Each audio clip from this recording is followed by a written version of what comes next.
किशोर creation YT में आपका स्वागत है। वीडियो को देखने से पहले मेरे चैनल को लाइक और सब्सक्राइब जरूर कर देना। एक बार नारद मुनि भगवान विष्णु के पास गए और उन्हें देखा कि वह शेषनाग पर शयन कर रहे थे और समुद्र के अंदर अपनी शैया पर विश्राम कर रहे थे।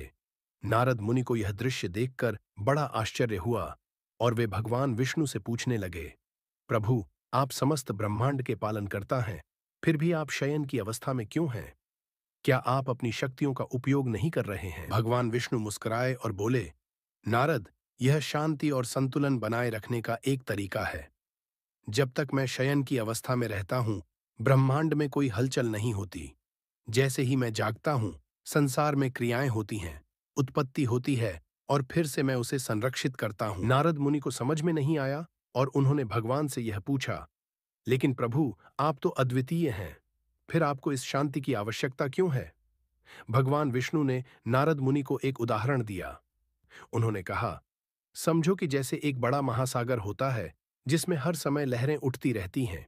जब महासागर शांत होता है तो समुद्र की लहरें भी शांत रहती हैं। लेकिन जब समुद्र में हलचल होती है तो लहरें भी पैदा होती हैं।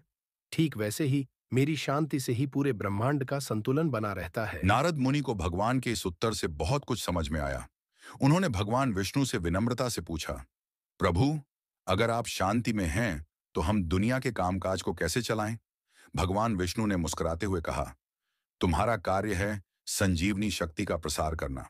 मैं तुम्हें शक्ति देता हूं और तुम्हें उन शक्तियों का उपयोग अपने कार्यों में करना चाहिए।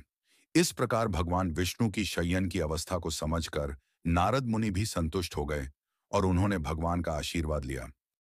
यह कहानी हमें यह सिखाती है कि भगवान विष्णु के शयन का रूप ब्रह्मांड के संतुलन को बनाए रखने के लिए आवश्यक है और हर कार्य का समय और तरीका होता है।